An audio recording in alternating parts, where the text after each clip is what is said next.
We will now begin our third session titled AI and Energy Security Emerging Strategies from the Private Sector.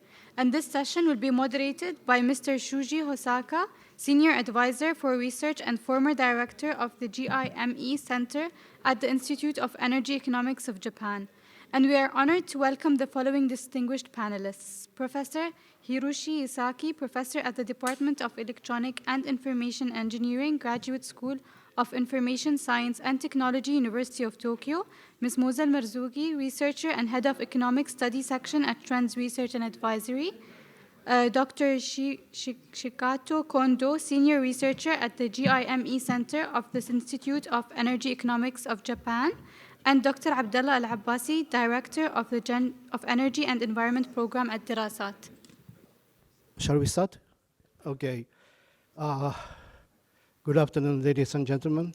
My name is Hosaka. I'm working for the Institute of Energy Economics Japan, IEJ. Actually, I have to confess that I'm not a specialist of the AI. I'm just a specialist or expert of the current Middle Eastern affairs. So there could be some kind of misunderstandings. But anyhow, I try to deepen the discussion on AI and the energy economics. When discussing AI, we tend to always imagine the brighter future that is brought about by AI. Similarly, in energy security, we talk about the positive contribution that AI can make. AI is considered essential for our future anyway. Many believe that AI will improve our economy and that AI will make us more energy efficient. In recent years, there has been a lot of discussion about AI, not only in Japan, but also in the Middle Eastern countries, especially in the Gulf states. AI has the potential to significantly impact energy security in both oil-producing countries and oil-consuming countries, such as Japan. In this session, we analyze how AI can play a role in several contexts in terms of energy security, such as optimizing productions, resource management, or supply chain, or energy management, or alternative energy integration. And of course, the accelerating the decarbonization in both regions, Japan and the Middle East. However, we also have to discuss about the potential risks and challenges that could negatively impact energy security. AI systems, particularly those used in critical infrastructure in energy sector, such as power plants or oil terminals, can be vulnerable to cyber attacks. For instance, terrorist organizations can use AI to launch more sophisticated cyber attacks or to spread fake news, undermining the regimes. So anyhow, we have, let's try to discuss the AI in the various fields. So first speaker will be Professor Hiroshi Esaki, Professor of Electronics and Information Science of Graduate School, University of Tokyo. Professor Esaki, podium is yours. Thank you for the introduction. I'm working a long time in the internet, that the digital global infrastructure. That is a good customer for the energy sectors. We eat a lot of electricity. including servers, which is the AI people are eating now. Actually, what I'm talking today would be, well, energy issue as well as AI is a global issue for the carbon neutral point of view. Actually, in every single advanced countries, people are now realize AI eat huge energy. Even in Japan, in about 10 or 20 years, about 30 or 40% of the energy going to consume by AI, especially at the data centers. The data center itself developed all of the global surface on the Earth, and also it goes to the space. Satellite infrastructure, also the area of the data center AI. So how the AI changing our infrastructure? That's a very interesting, and also that has the brighter side and dark side simultaneously. As he mentioned about cybersecurity thing, the attacking people using AI, defending people also must use AI. That is long-term business of cybersecurity.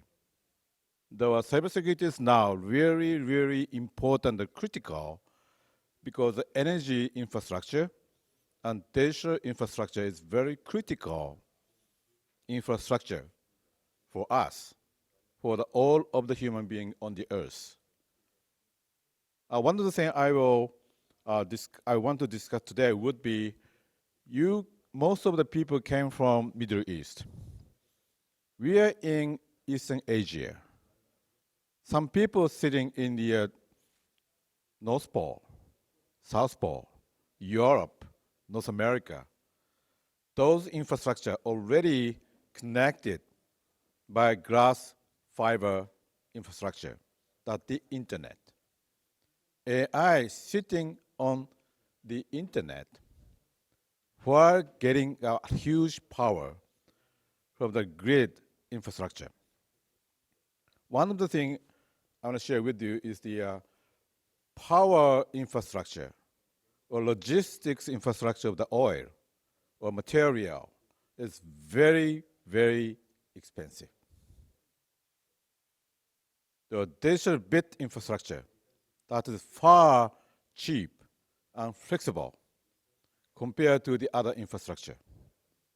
That is the two order of magnitude difference. Bit, electricity, and material, such as oil. We should think about global coordination from that point of view. That's my first position. Okay, thank you very much, Professor Esaki. Well, he mentioned the not so bright future of the AI and the internet. That is very important mention in my understanding. So next speaker will be the Ms. Moza Maruzuki, Head of Economic Studies at Trends Research and Advisory from UAE. Yes, please. Thank you. Thank you, Mr. Shuji. First of all, I'm very honored to be here in Tokyo today to dive into the discussion of transformative potential of AI and the energy security. Today, we're facing urgent challenges like climate change that demand that we all work together on a global scale. But these challenges also create amazing opportunities. Imagine using the power of AI to make our energy systems smarter, cleaner, and more reliable. That's the potential we're talking about today. Today, we embark on a journey into the heart of transformative era, an era where artificial intelligence is poised to reshape the global energy landscape. So AI can play a critical role in the transportation and distribution of energy. Smart grid empowered by AI algorithms can balance energy supply and demand in real time, minimizing wastage and maximizing the grid reliability. AI can also help us predict and mitigate potential threats to energy infrastructure, safeguarding our critical assets. Furthermore, AI has the power to transform the way we consume energy by analyzing our consumption patterns and therefore predicting our demand for energy. AI can enable smarter energy management in our homes and businesses as well. Therefore, it can promote energy sufficiency and cost savings overall. Let me discuss the private sector here for a second. So the private sector is at the forefront of this transformation. We can see companies like Google and Siemens that are already working and proving the power of AI in the energy sector. Google's DeepMind has reduced energy consumption in its data centers by a remarkable data of 40%. Siemens has also developed an AI-based predictive maintenance system for gas turbines, minimizing their downtime and reducing cost as well. But the impact of AI really extends beyond those large corporations. Smart buildings, for instance, powered by AI, are optimizing energy use in commercial and residential spaces as well, leading to significant cost saving and reducing the overall environmental impact. AI-powered tools are empowering individuals and communities to take control of their energy usage, fostering a culture of sustainability. So let me just move briefly to the Japan-UAE relations. They're really uniquely positioned to capitalize this potential. The UAE's ambitious clean energy targets and its commitment to becoming a global leader in AI aligns very perfectly with Japan's technological advancements and its focus on sustainable development as well. So lastly, I want to say that together we can accelerate the adoption of AI in the energy sector. We can establish platforms for knowledge transformation and technology sharing as well, fostering an overall environment where best practices are exchanged and capacity is built. We can also encourage open source collaborations and joint research and development, driving innovation and accelerating progress. Thank you very much. Thank you very much, Ms. Moza. Her presentation, the final part of her presentation, that with the possibility of strategic collaboration between UAE and Japan in tackling the challenge in climate change or energy security. Thank you very much. And the next third speaker is my colleague, Dr. Kondo. Yes, please. Thank you very much, Mr. Hosaka, for your kind introduction. Thank you very much for inviting me this very great opportunity to talk about AI and sustainable security. I'm very honored to be part of that. And today's my talk is there is 4 points, and first 2 points are more related to energy issue, and the latter 2 points are more related to international relations. So first, energy-related topic is how AI is used in the energy sector. So I think the energy giant in the Middle East, like Saudi Aramco or ADNOC or other companies already start using AI for their operations, I think. For example, to decide which where should we dig the well based on the geological data. And there is an infrastructure of oil and gas is very massive, and they put a sensor and all over that. So if we collect the data and if we process that data properly, we can, efficiently use that data, and we can see how often we should maintenance those kind of oil and gas infrastructure. So that kind of usage is very important. And if it is related to the climate change, AI is also useful. For example, there is drones, UAV, for monitoring the emissions of methane from the oil and gas infrastructure. So that kind of way, I think energy sector is already using AI, but I also think that other industrial sector can also cultivate this very AI technology. So this technology would be a great driver of the economic development in both Japan's Arab states or Gulf states, I'm pretty sure. And also, I also want to point out that this is a point already mentioned, but AI at the same time also consume a lot of the electricity. So that would be one of the challenge, I think. So I think both Japan's Gulf Arab nations, if they want to use more AI, probably power generation capacity should be built more. So I'm not sure that would be come from the renewable energy, or even power generation from fossil fuel could be another option, or maybe nuclear energy power generation also could be an option. So we also need to address this electricity demand increase in both regions. So that is a very important point. And of course, there is UAE is of course one of the very important country for Japan in terms of the energy flow. And we also know that in UAE, a lot of the power generation comes from the natural gas.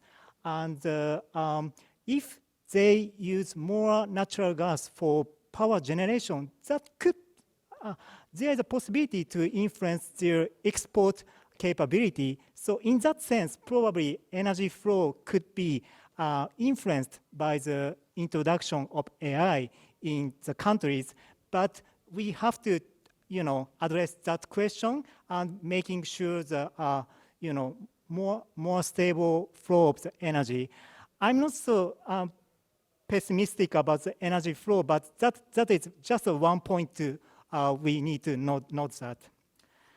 Okay, and other remaining 2 points are related more like international relations. So if we think about the AI, especially in the context of the Gulf nation, I think now AI industry is led by mainly by the US companies, and many countries, including Japan or Gulf countries, importing high-edge chips from the US companies, and also AI application companies are developed in the US, and their know-how is very important for us, and so we collaborate with the US very much. And sometimes there is an example that countries like UAE or Saudi Arabia prioritize the relationship with the United States in the field of the AI. And that is a same position as Japan, and that could be a very good trend. But at the same time, there is a strong technological competition is very harsh, especially in the field of AI. So we also need to care about which country could be more technologically advanced in terms of the AI. So we have to optimize how to cooperate AI technology development, and which countries relations should be good for each country. So various international relations and international cooperation on AI development could be a very key driver for both Japan, the United Arab Emirates, or other Gulf countries. And the last point, I just want to briefly mention about the Japan and Gulf nations relationship. Probably I heard this morning that Japanese official already said that technological cooperation, including AI, is one of the field of the cooperation, the discussion. But I think there is a room to put more emphasis on this field. So we are very much an early period of the discussing the AI application for each industry of each country, Japan, the UAE. So probably how AI could be used in the various industries, as we've already discussed in the morning. So probably how our technological advantage could substitute each other. So such kind of discussion should be included bilateral governmental discussion, and that could be foster our relationship with Japan and the United Arab Emirates or other countries. So that's my point, and thank you very much. Thank you very much, Dr. Kondo. I'm sorry, I have to mention his organization. Actually, he is working at the James Center of the Institute of Energy Economics Japan, IEEJ, and he's a specialist of Saudi Arabia. So he's one of the best person to speak about the the relations between two regions. And also he mentioned the possibility of competitive between the countries, between Japan and the USA, or Japan, UAE and Saudi Arabia, and so on. This must be the very important thing. Maybe later we will discuss about that.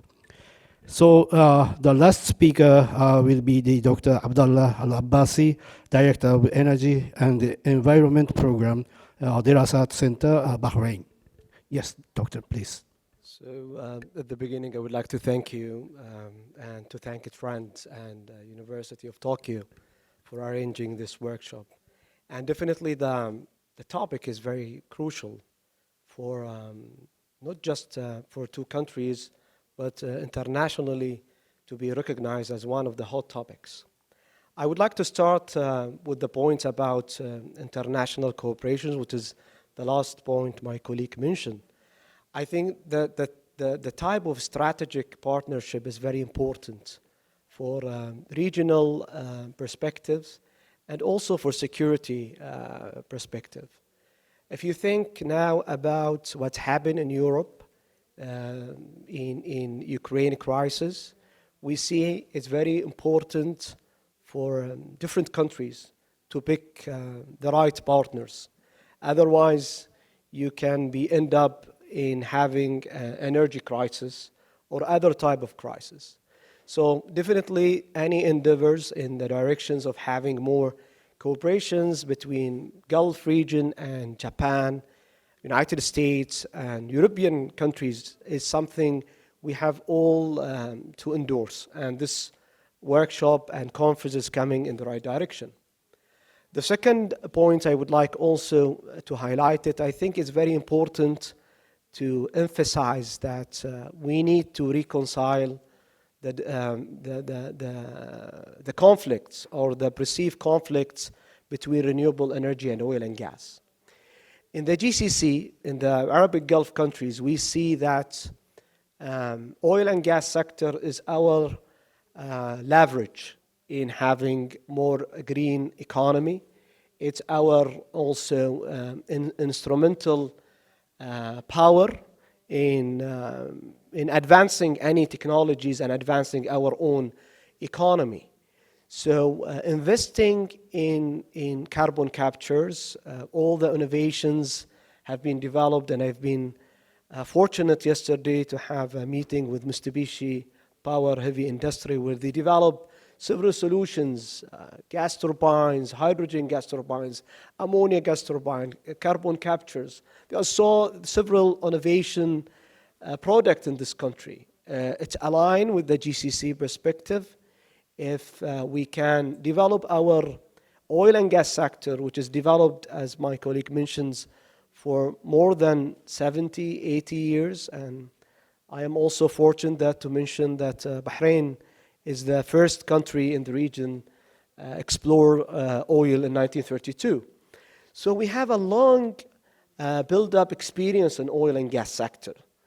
And we see any development, it has to be aligned with that in the way that we need to reduce the emissions, having more advancement and technology advancement in mitigating any emissions associated to that, as well as promoting renewable energy and energy storage. So we don't see any conflict between that. And actually, this approach have been developed in G20 during when Saudi Arabia hosts the G20.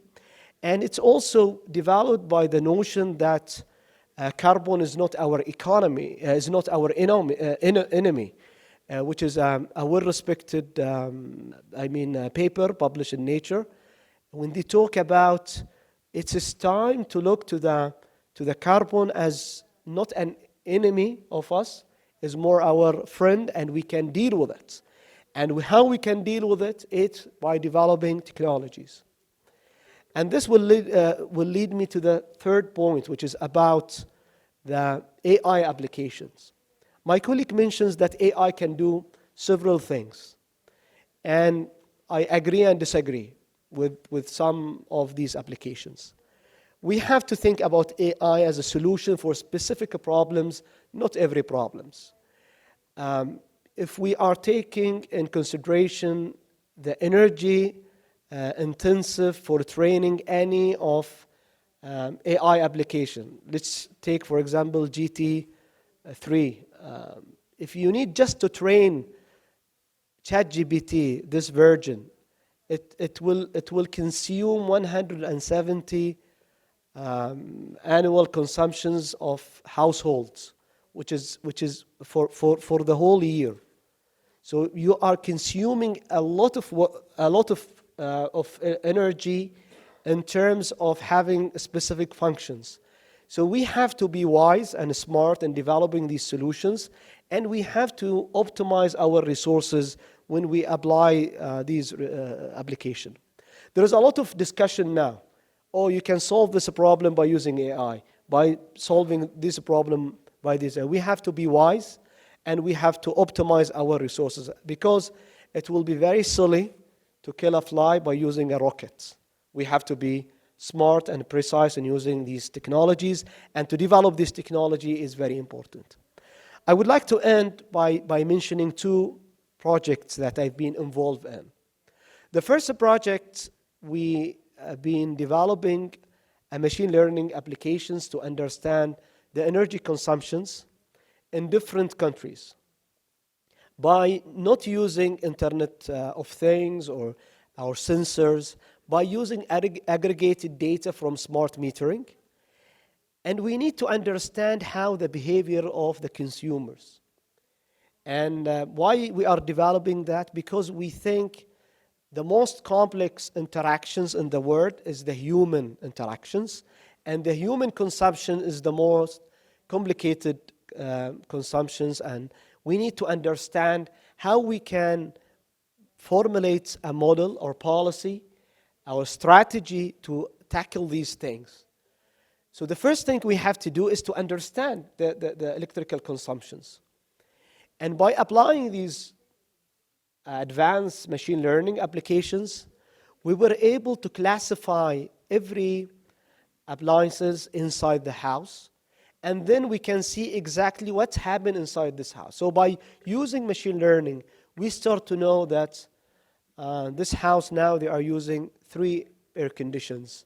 And after 2 years, we see, the reliability of this air condition is not that much, so he has to replace it better. And we have a better understandings about human consumptions. The second project, we developed in our center what we called Artificial Intelligent Renewable Energy Lab. We see we actually explore renewable energy integration, and it's as one of the most complex integration to our national grid. Why is that? Because our national grid have been developed for the last 60 years by having a normal gas turbine. The gas turbine will react to the demand. It's a linear relations. Whenever you have a demand, you will have electricity. When we integrate renewable energy, we have different story here. Renewable energy will actually having specific behavior. Whenever you have wind, you will have electricity. This electricity, it will not match with the demand. The same thing with the solar power. it will not match with the demand. So how we can align renewable energy to the demand? It's a big question. This big question led us to develop a technology within our center. We call it real-time digital simulator, where we develop the electrical system and the demand in milliseconds. And then we develop a machine learning applications to deal with these type of technologies. What will be the optimum solution for these penetrations of power? It's better to incentivize people to have what we call smart charging, which is a behavioral interventions, or we develop more of renewable energy certificates or renewable energy trading. So you see, we see AI or machine learning applications as a driven to provide solutions that we will not able before to explore. AI, it is a tool of having a deeper understanding or providing more advanced solutions. It's not about AI of the sake of AI for developing a name or a brand or to be brag of having new technology. It's to solve your own problems.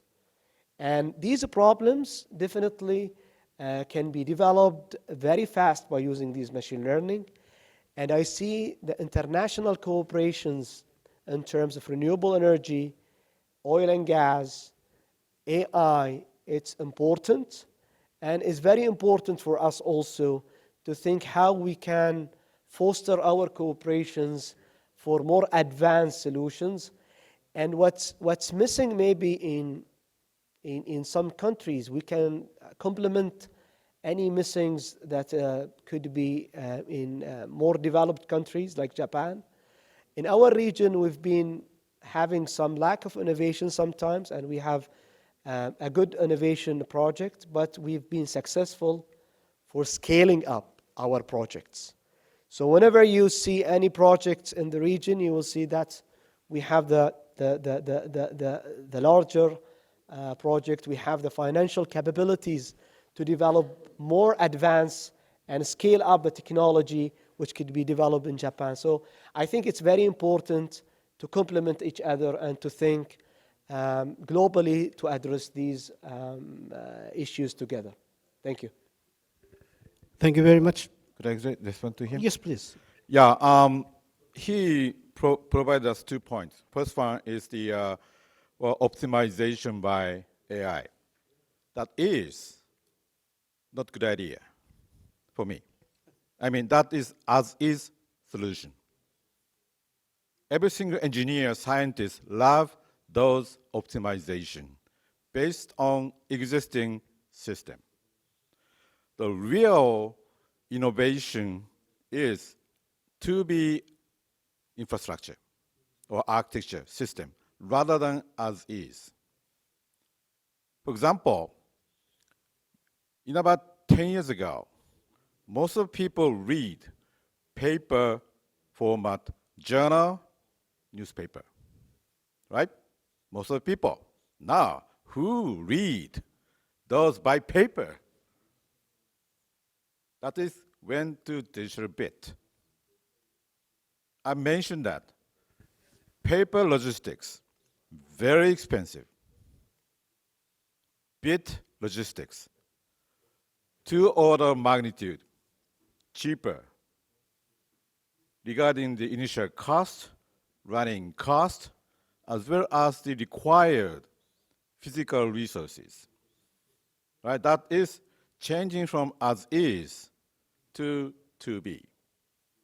Most of the AI people love optimization using AI for as is system improvement. Yeah, that's the first thing I want to share with you. Second one, some of the people don't know how the AI infrastructure different from legacy computer system, like a transaction system in the financial system, or interactive TV system. AI doesn't require very small latency. delay. That is pretty good for renewable energy, because renewable energy is very unstable in a day, in a month. It is hard to have stable power generation or supply to the AI computers or computers. Important thing, AI doesn't need millisecond latency. Many AI allow days or week latency. That already proved by giant people. Google, Amazon, Apple already know. The training process doesn't require latency.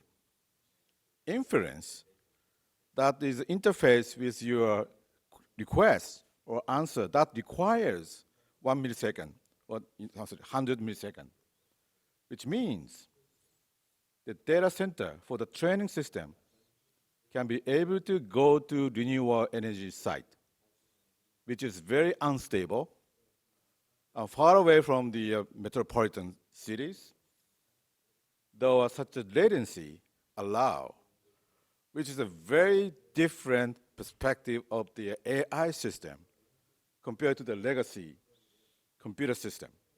So if you realize that many of the giant,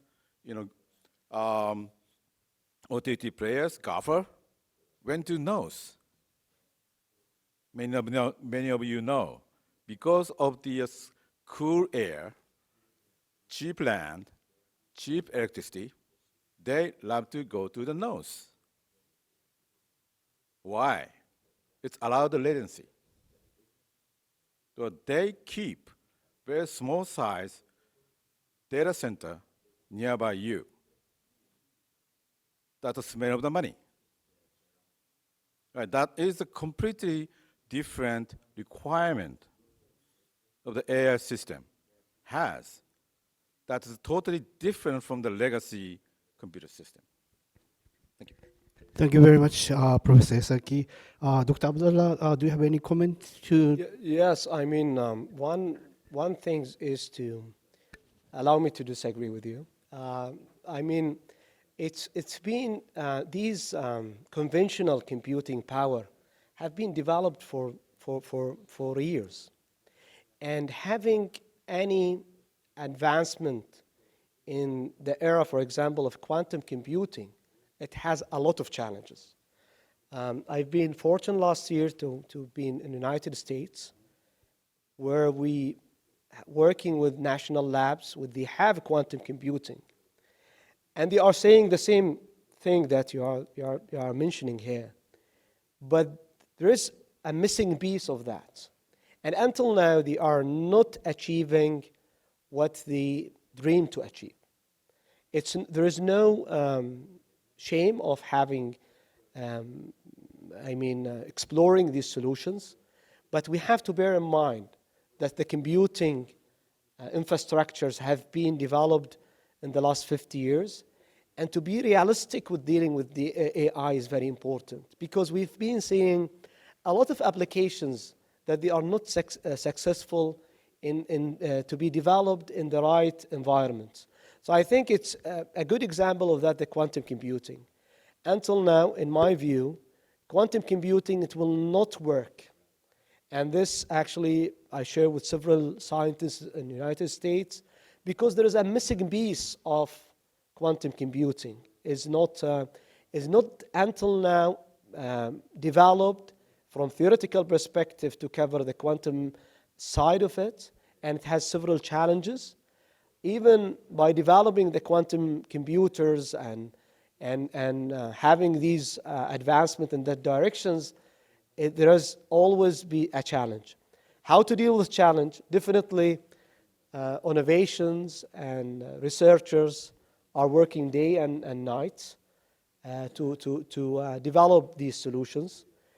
And I think at the moment it's very wise to think about the application and optimizations of these applications, because we need to have a better understanding of AI in the terms of real applications. Other than that, these algorithms have been even developed since 50s and 60s. What is different now is that we have the computational power and we have the technology to support that.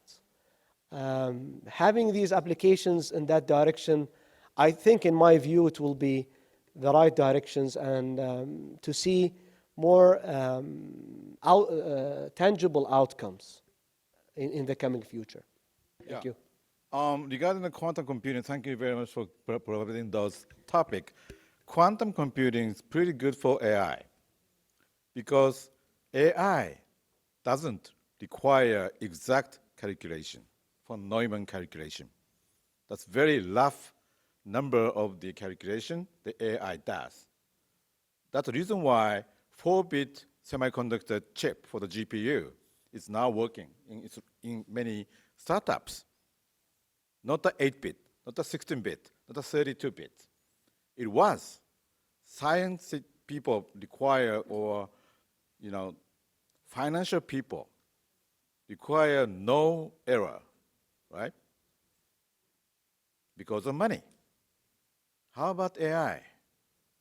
It's just a 10% error is allowed because AI provides you about the kind of your decision making. How much precise number you need? Just a 2 order or 3 order is too much, right? That is the current AI hardware people love quantum because of the non-exact calculation is required, and also the quantum does not require huge power as well. And also the AI can be sit far from you, again, I mentioned, which is the very strong requirement or restriction of the computing system which we had more than 50 years. That's going to be released by AI application. That's really happening right now. And also, because the semiconductor going to the very high power restriction, NVIDIA is going to be bad situation. The other architecture in semiconductor people, as well as optimal technologies, are now very competitive situation. Thank you. That's the Japanese R&D people is good for the optimal quantum compared to the other countries. That's proved by the existing market. So we are happy to work the potential partners about such a new architecture, not a legacy computer system. AI can have quite different global large-scale topology change we could have. The other one is AI requires data sensitivity, data, right? That goes to political action as well. The geopolitical thing is quite important when we think about data sensitivity. Thank you very much. Discussions went far beyond the energy security. So I would like to deepen the discussions toward the more energy security. Last week, a major international conference on AI, the GAIN Summit, was held in Saudi Arabia, bringing together global companies or famous researchers involved in AI to discuss various issues. Unfortunately, however, I didn't find any Japanese expert or Japanese companies among the speakers or partners at the summit. Of course, I found a lot of Saudis, Americans, as well as Chinese or Koreans, but no Japanese. What does this mean? My first question is this. I'd like to ask the speakers how they rate the level of AI research in Japan, especially in terms of energy security. So, Professor Isaki, do you have any? Well, that isn't only about AI, but we already work on the cybersecurity about the power grid and power generator system more than 20 years ago. Then the training for them, we are working with the DOE in the United States for more than 20 years. Then very stable operation can be done by them. That is, we could work together with the other countries. So that is one of the system security for energy grid.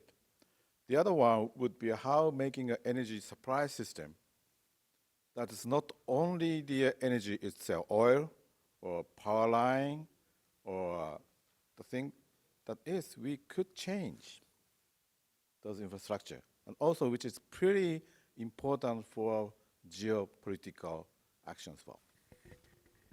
Thank you very much. So, Ms. Moza, you mentioned that Japan is was once considered advanced country, advanced high-tech country, but the situation has now changed. For example, digitalization has been slow in Japan due to various regulations or existing old systems. For instance, the Uber is still limited to food delivery, but the Uber in the Gulf states are taken root in daily life. So how do you estimate about the level of the Japanese AI research from the Gulf point of view? The same question to Dr. Abdallah. So I don't really have a big background in like Japanese AI intervention and stuff. I just talked about Japan in general. When it comes to AI, I'm not really specialized, so if Dr. Abdallah wants to talk. Yes, I think to address your question, there's 2 points. And the first point I can highlight your ambassador in Bahrain. She told me once that the issue with Japanese influence in the region, that we are in Japan, we look at the market in very linear way. I asked her, what do you mean by linear way? She said, you have a project, we are in. You don't have a project, we are looking to other type of business we have. And that would lead me to the second point, which is very important. The soft skills and the soft power, sorry. Japanese technologies and Japanese innovations, it's well established everywhere. I mean, some of the books today, some of the professors today in our discussions, he showed 2 books. I read them when I was in my postgraduate studies. So I've been following up these research advancements, all these things. It's well established with the Japanese culture, Japanese development. So there is no doubt that the Japanese commitment in innovations and AI is beyond what even the word think. We know that the infrastructure in Japan is well established to boost any technologies, to boost any innovation. It's actually the way the culture and also the ecosystem is structured. No doubt about that. The issues that it's the way the Japanese economy is developed into be more focusing about specific things.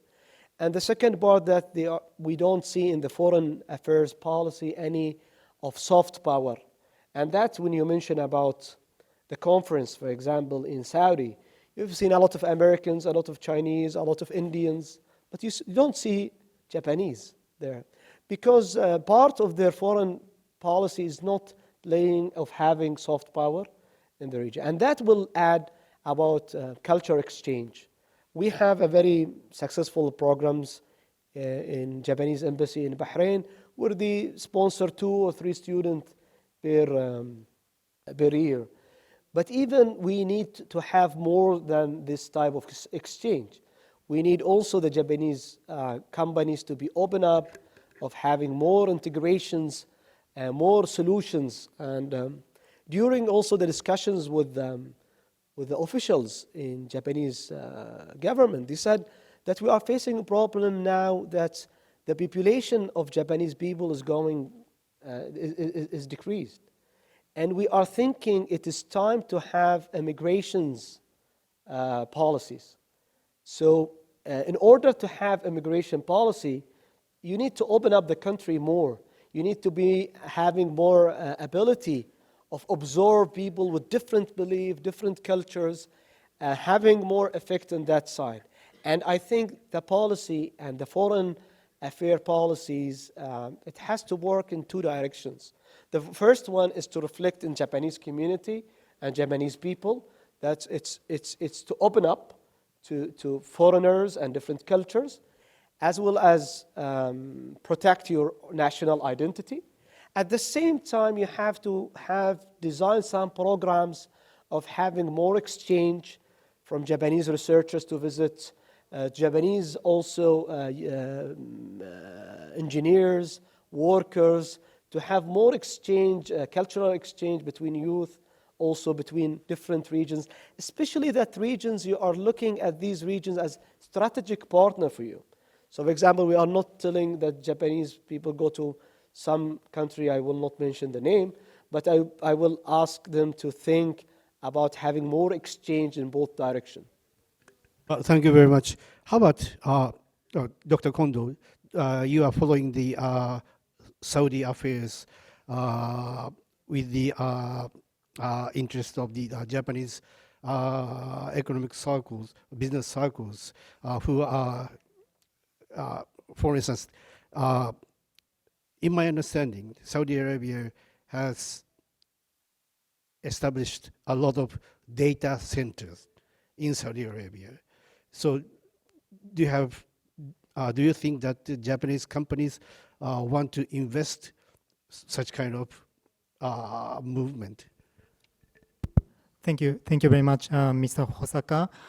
Yeah, actually related to the previous question, I think that I share the feeling that the Japanese participation level is very low, especially in the summit like the held last week in Saudi Arabia. But I also think that the young age Japanese, some of the young age Japanese also has increasing interest on the AI, I think, especially, for example, in my generation, some like friends making the startup on AI, or some of them try to using the data from the healthcare and to make it, healthcare is a sensitive, field, as we've already discussed, because it contains a lot of the individual, information, but we need to, carefully take care of it. But such kind of the, innovative mind is also seen in Japan. So I'm not totally pessimistic about the Japanese, collaboration with other countries in the field of AI. This is my first point. And the second point, like a data center or maybe semiconductor industry, Saudi Arabia also want to, or maybe UAE also want to establish.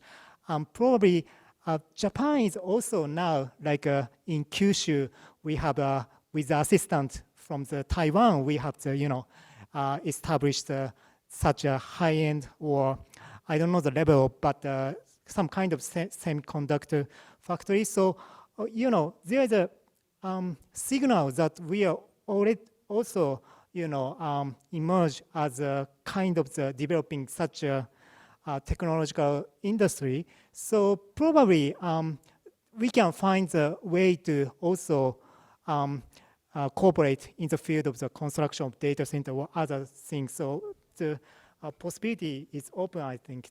So yeah. The data center for a long time. So thank you for giving Japanese culture. Though Japanese culture has been established about 20 years ago, middle of the 1980s. It was imported very bad corporate governance of the United States. Stockholder, shareholder management, which went to the very worst stage now, especially regarding the data center, requires $1,000 million or more than that. Most of the healthy Japanese company cannot invest such a large money for the board meeting. They could not have such a stable income, very risky investment they couldn't do because of the benefit first priority corporate governance. Actually, in the data center people, used to be telco entity or the other IT company invested into the data center. It was about 20 million USD or 10. Now, the order of magnitude is going to be changed, which means player must be changed. More larger money investor must involve in when we invest money to the large-scale data center, which does not allow Japanese legacy company financial management. So how do we collaborate to each other? When we talk with the data center people in China, US, or Europe, their quality is poorer than us. That's a Japanese quality that they really want to have. So that is, of course, we want to invest money, huge money. The other investments would be technology or experience, knowledge. That is one of the cooperative business, especially in the data center case. Thank you very much. Japanese company is very bad for the corporate governance situation. I served many companies already. Then realized they couldn't put huge money. Well, thank you very much. Well, the next question is more energy security related matters. Maybe Professor Esaki or Dr. Kondo mentioned about the cyber attacks. How resilient is the infrastructure of energy sector, such as nuclear power plant or oil terminals, against cyber attacks? If terrorist organization or insurgent organizations increasingly use AI in the future, is energy-related infrastructure can be an easy target? Yes, that's already discussed in the international global governance about AI data, which including cybersecurity thing. Important thing is, there are some bad countries or bad people. How to work with them? We need real information sharing, that intelligence, among the countries who want to protect those situations. It is not be able to solve by single country, single group, single company. That is, we working hard, making global collaboration, how to protect those cybersecurity risks, sharing experience, information thing. Of course, that's the United Nations working hard. Private sector is also working hard. So that kind of collaboration and leadership is a key. Thank you very much. And Ms. Moser, do you have any idea? Because UAE has a nuclear power plant. So do you have any special counter measures against this, such kind of cyber attacks? You don't know that? Cybersecurity isn't my field, nor nuclear, so I can't really talk regarding this. Yeah. Okay. Yeah. How about cyber? Even University of Maybe we can. cannot to prevent any cyber attack. I mean, just Yes, to address your question, I think it's the GCC countries, Emirates, Bahrain, Saudi, Kuwait, and Qatar. All of these invest heavily in cybersecurity. And we have also, as my colleague mentioned, we have bad players in the region, in our region. And we've been working to minimize these risks as much as we can. And we encounter these risks. And some of them we announce, some of them we don't announce. But in all these cases, we've been able to mitigate these risks and to work efficiently with them. I think it's also that return of having a very strategic relations between East and West for our region. So from geopolitical perspectives, we are allies to United States and Europe countries, and we have a reasonable connections to Russia and China as well. The other important thing I want to share with you is legacy energy sector industry love closed, unconnected system. They hated internet. They hated network. That's real situation. They don't want to connect sensors from the internet. So that is, every single people start to realize that is such a closed network. They always said, because of closed, the system is safe. They don't want to open up the system to AI, for example, right? That is the reason why every single country now talking about zero trust. Every single device could not trust the others. So the Middle Eastern countries is the same in the situation? All of the country now, cybersecurity people started talking about zero trust, cybersecurity, because legacy industry especially love disconnected, closed, proprietary technology system. Two things, proprietary love lock-on customer. Doesn't allow the new player come into the industry, right? Using proprietary solution. The other one is the connected is not the premises for them, which also they locked their business model. Though now AI requires data, which means the system must connect it to the computer system in the global way. Thank you very much. So Dr. Abdullah, you have it? Yes, I mean, to allow me to continue. The same thing, I think, the our region having a good connections, and we've been in very well-established geopolitical relations and ties with East and West that allow us to have a more advanced intelligence in the region in dealing with cyber attacks. The second part also is developing these partnerships have been a strategic pathways for our government.